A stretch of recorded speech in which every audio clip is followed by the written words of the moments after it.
what Gurdjieff tried to put across to people primarily was, we are machines. We behave like machines because we are, just like today, we're like computers. We respond to the internal scripts and they dictate our behavior.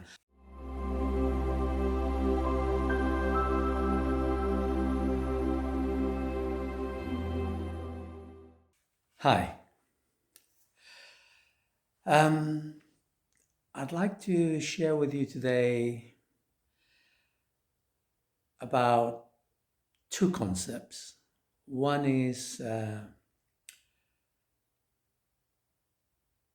being in one's body, and the other is the difference between emotions and feelings. But let's start with being in one's body. What does that even mean, being in one's body? I mean, where else can you be, right? You have to be in your body.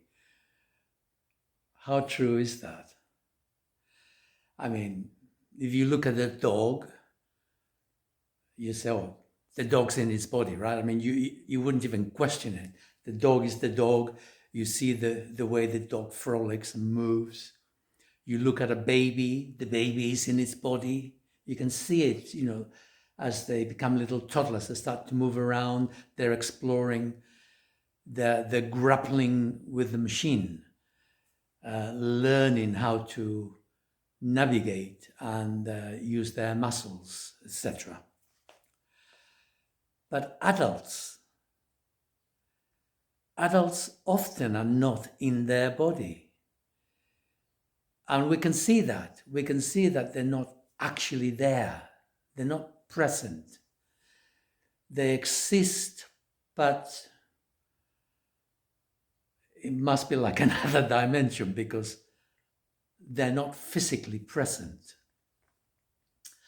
When I was a young lad, I would go to the local disco, do my moves, but I would often sense myself, be connected with myself in a very awkward way. And I would imagine other people judging, noticing how I moved, and so I would become self-conscious, as one does. And it's not actually self-consciousness. When people say, oh, he's self-conscious, we sort of excuse the whatever it is that's happening, or self-conscious. We actually refer to the fact that that human being is not in their body, but it's rather in their head. It's within the scripts running the system. And they've got themselves all sort of twisted. They're disconnected. Now, I was disconnected till I had a few drinks. And then I was a whisked in the dance floor. I'm sure many of you can relate to that. When we look at dancers, we see how elegant their movements are. And they've gone to train. What we don't appreciate is that in the early stages, what they were training was to stop the scripts in their head telling them how to be in their body. So they literally had to get rid of the inhibitions, i.e. the mental programs that got in the way of physically expressing themselves. Now we can see this physical awkwardness with people.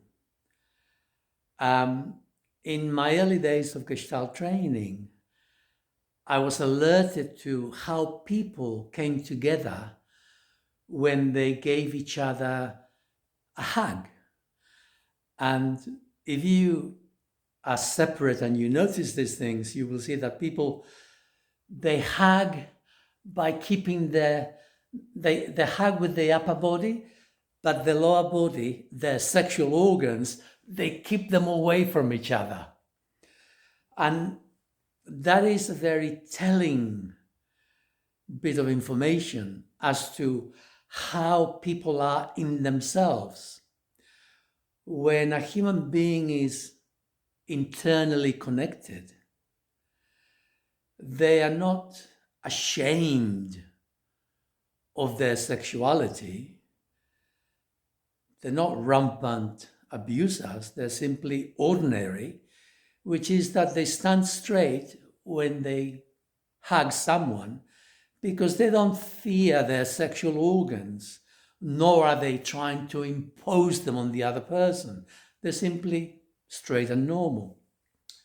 I'm pointing out how we interfere with being an ordinary human being because of all the mental scripts we have on behavior, how to be. And a lot of people are brought up with this, maybe not these days so much, but certainly up to the the sexual revolution of the 70s. There was a lot more of an awkwardness about our sexuality and allowing our bodies to express itself. See, there is nothing wrong with, how can I put it? There is nothing wrong with allowing the human machine to express itself, because when it does, it's elegant. What is disconcerting to observe in others is when our mental scripts interfere with the physical scripts, the genetic scripts of movement and how to be. And this is one of the things that we need to learn. As we grow up, we need to learn to allow the machine to express itself in a harmonious way, rather than interfering because of mental programs that get in the way and make us all awkward and disjointed. And I see this a lot primarily in people over 50 because of a previous generation, because that's how life used to be. And that leads me to Gurdjieff,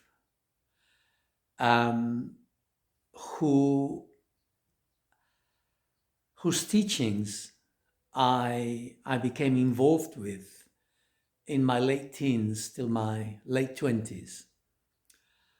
And it was quite an important process for me. He was a Armenian who went to live in Greece, who eventually moved to Russia, and then he moved to France.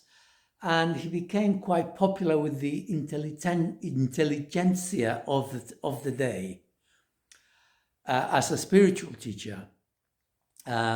He himself had gone to the Middle East, to Tibet, to India.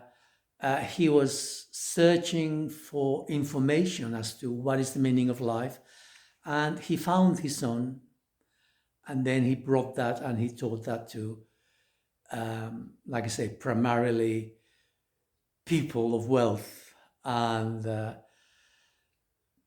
why would that be? Because I suppose they were the ones who had the time and the rest were too busy working their ass off.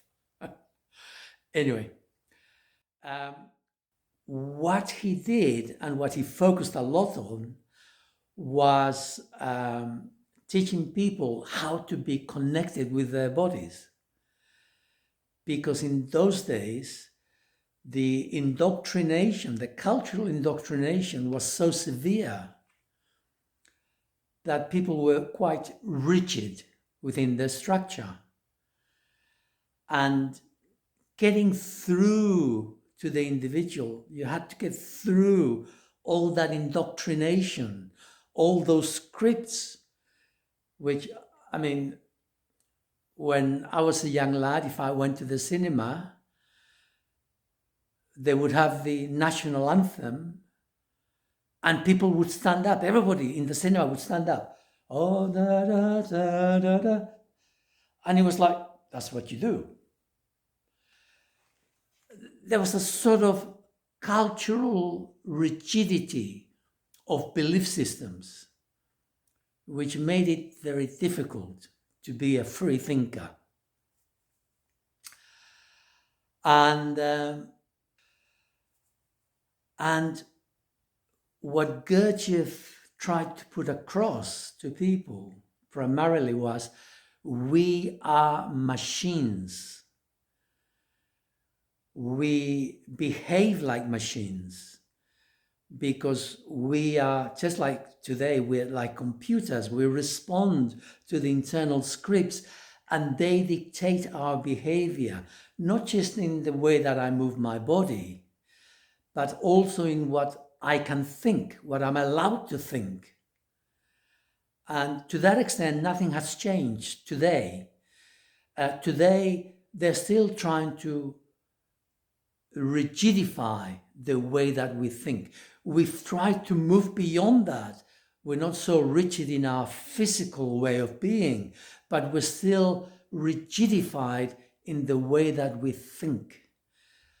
We are indoctrinated by our religion, by our culture, by our politics, and our emotions are harnessed in particular directions, but those that would control the sheep, the herd. And in fact, they do control the sheep and the herd. And that is the struggle that we have today, because there's all these young souls who've come up expressly to wake up in this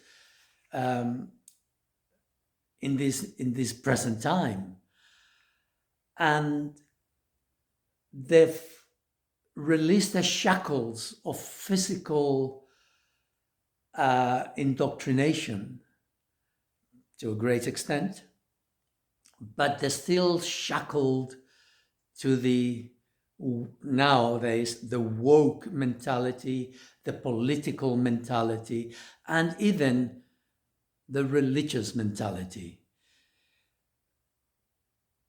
To be free, we need to unshackle ourselves from all of that.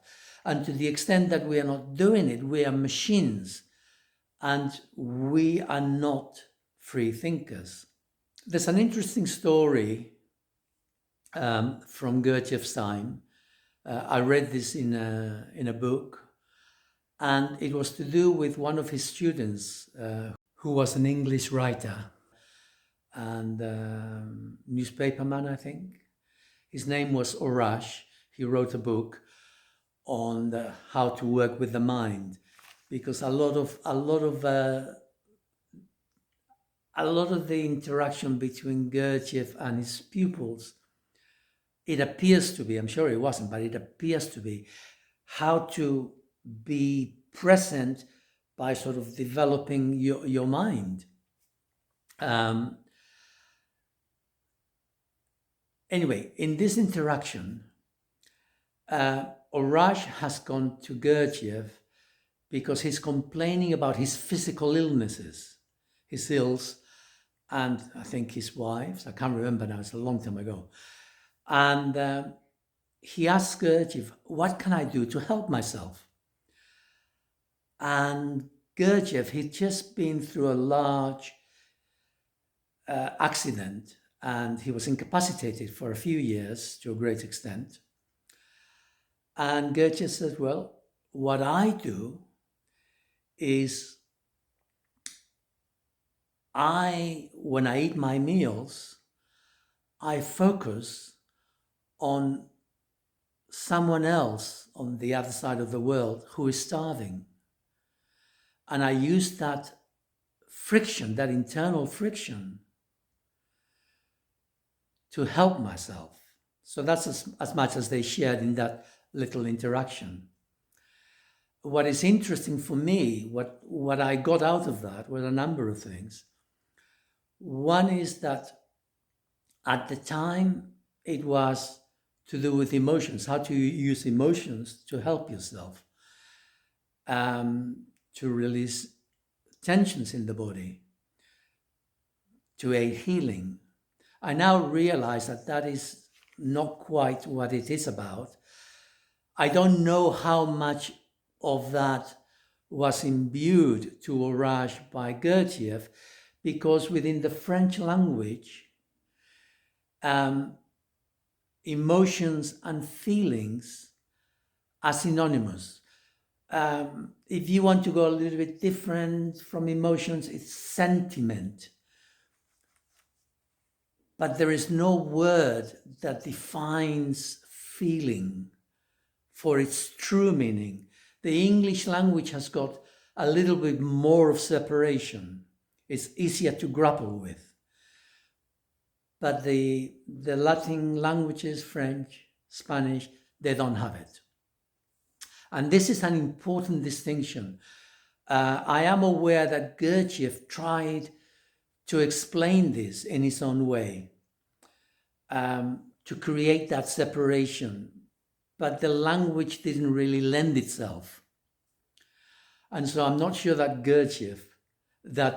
I am not sure that Orage understood the principle, because there's a huge difference between emotion and feeling. And if you've listened to some of my other talks where I speak about magic and how emotion can be used to affect other people, but ultimately it is feeling that is the powerful energy that we can generate within us to heal ourselves and to affect others. So the issue today,